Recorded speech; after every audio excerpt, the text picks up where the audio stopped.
नमस्कार। मेरे देश के भारतवासियों,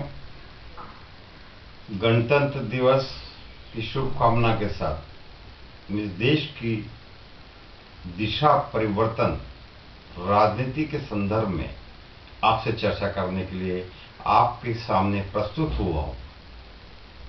इस देश में अंग्रेजों के समय मंगल पांडे नाम के उस नौजवान ने क्रांति का बिगुल बजाया। झांसी की रानी एक और संघर्ष कर रही थी। ऐसे देश में कई महान पुरुषों ने जन्म लिया, तभी तो कहलाता है ये देश भारत। भारत हिंदुस्तान ही नहीं, समूचे राष्ट्र में इसकी जयकार होती है और समूचे विश्व में भारत को एक स्थान मिला हुआ है।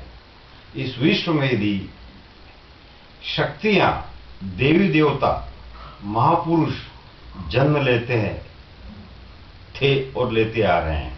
आज भी देश में महापुरुष हैं, लेकिन वो सच्चाई के रास्ते पर चलकर उस विचारधारा को इस विश्व में पर्याप्त रूप से पहुंचा नहीं पा रहे हैं। जिस प्रकार से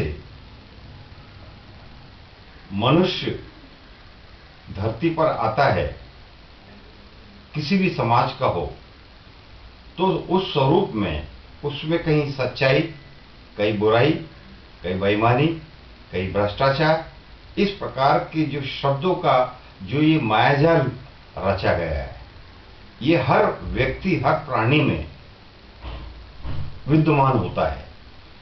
लेकिन वो मोह माया से दूर होकर यदि ठानता है तो महापुरुषों की झलक उनमें दिखाई देती है। ऐसे महापुरुषों ने शायद अब इस कलयुग में हिंदुस्तान में जन्म लेना ही बंद कर दिया है, या यूं कहें कि ईश्वरीय कोई प्रकोप है।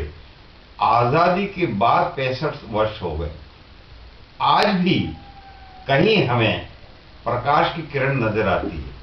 वो प्रकाश की किरण इस देश में कहीं कहीं, किसी किसी राज्य में कहीं कुछ दिखाई देती है, लेकिन हालात जो देश के बन रहे हैं, पिछले चुनाव में, उसके पहले चुनाव में जो स्थिति बनी है, यदि हम उन पर चिंतन मनन करें, हमारा दृष्टिकोण उस पर जावे, तो आज जो इस देश में हो रहा है, इस देश की 1 करोड़ 20 लाख जनता के भविष्य का सवाल है।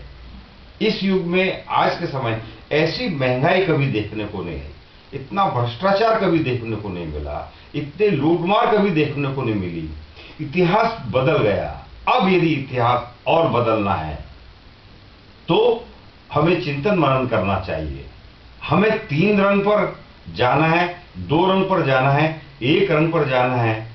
ये कौन से रंग है और क्यों हम भ्रमित हो इन रंगों को देखकर? हम उस व्यक्ति का साथ दें इस हिंदुस्तान की राजनीति और कूटनीति परिस्थितियों में आईना साफ नजर आ रहा है। मैं इतना ही नहीं कहूंगा, गणतंत्र दिवस पर पूरे देशवासियों को मन से, तहे दिल से उन्हें शुभकामना देना चाहूंगा कि वे आने वाले वक्त में इस देश का नायक या महानायक चुने। इस देश में जो होने वाला है वो संग्राम नहीं, महासंग्राम है, वो धर्म युद्ध है। और इस धर्म युद्ध में यदि कोई कृष्ण आते हैं, इस धर्म युद्ध में यदि कोई 5 पांडव आते हैं, इस धर्म में यदि इतिहास को देखते हुए कई पन्ने पलटे जा रहे हैं, तो हम देखेंगे कि उसमें अर्जुन भी है जो अपनी लक्ष्य की प्राप्ति की ओर बढ़ रहा है। वो अर्जुन कौन? प्रश्न ये है। इस राष्ट्र के महासंग्राम में भीष्म पितामह कौन? महाभारत क्या, कृष्ण क्या, द्रौपदी क्या? ये पूरा विवरण, ये कुरुक्षेत्र बन रहा है, पूरा देश कुरुक्षेत्र बन रहा है। और इस देश की राजनीति, कूटनीति और मिथ्या नीति, चाणक्य नीति की बात नहीं कर रहा हूं, मिथ्या नीति, झूठ पर झूठ, फरेब बोलने वाले कौन लोग हैं, सच्चाई का साथ देने वाला कौन इस देश में, और इस देश को गर्त की ओर ले जाने वाला कौन है?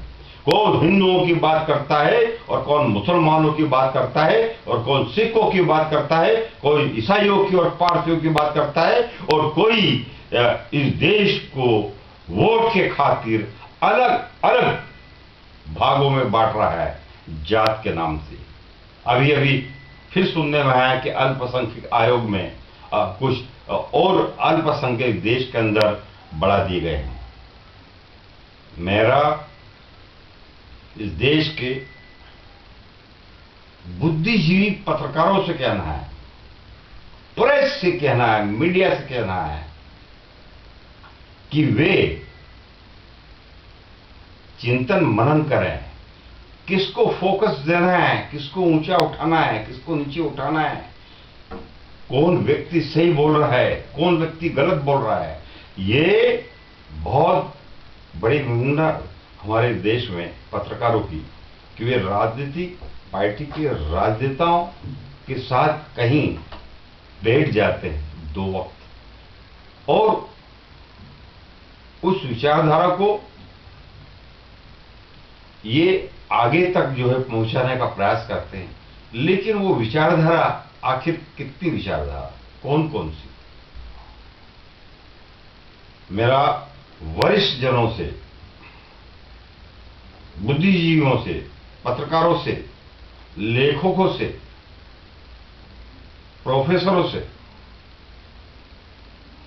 सीनियर सिटीजन से, युवाओं से, युवा साथियों से, महिलाओं से, नौजवानों से एक ही विनती है कि इस महासंग्राम में यदि आप अपना सोच का उपयोग अधिक करें तो देश में निश्चित तौर पर बदलाव आएगा। और वो बदलाव कौन लाएगा, ये चर्चा का विषय है।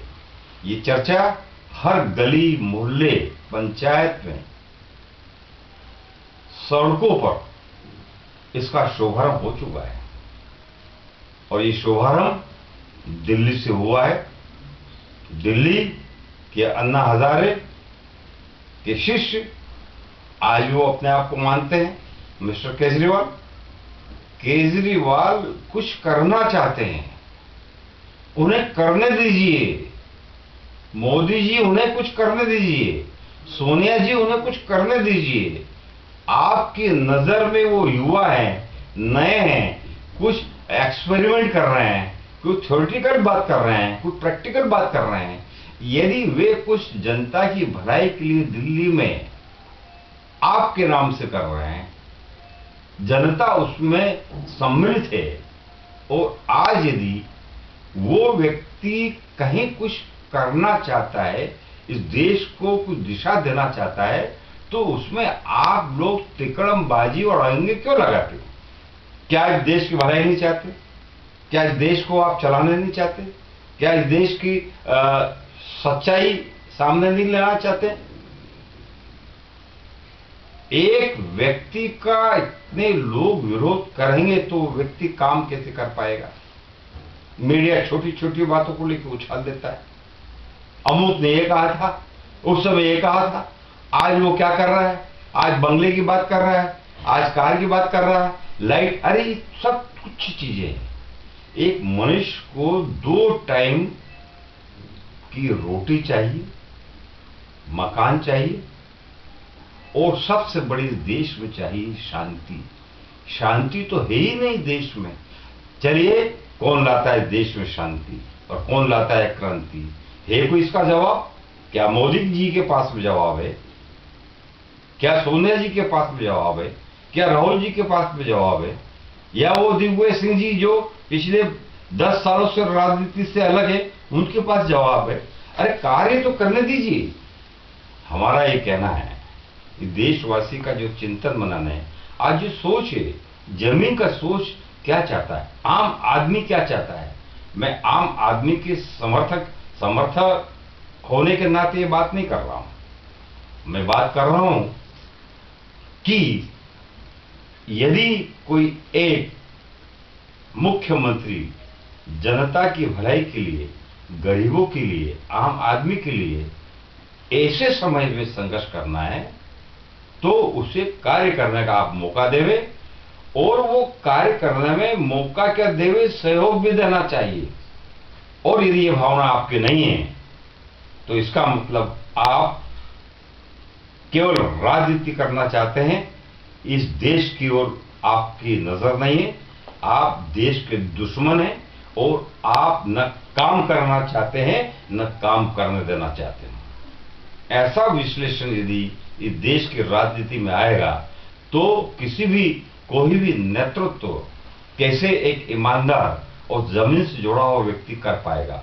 इसलिए हिंदुस्तान के उन राजनेताओं से जो आज अपने पद पर, अपनी कुर्सी पर बैठे हुए हैं, अपने विचार अनुसार वो कार्य कर रहे हैं, चाहे इस देश का कोई मुख्यमंत्री हो, चाहे इस देश के किसी भी पार्टी के बड़े पद पर बैठे हुए कोई व्यक्ति हो, विशेष व्यक्ति हो, उन्हें सोचना चाहिए कि इन हालातों में हम कौन सा रास्ता चुनें। इतना ही कहना चाहूंगा, और मैं आपसे चर्चा करता रहूंगा।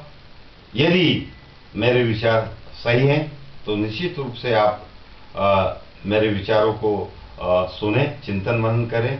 जय हिंद, जय भारत, भारत माता की जय, वंदे मातरम। श्री छत्रपति शिवाजी महाराज की जय।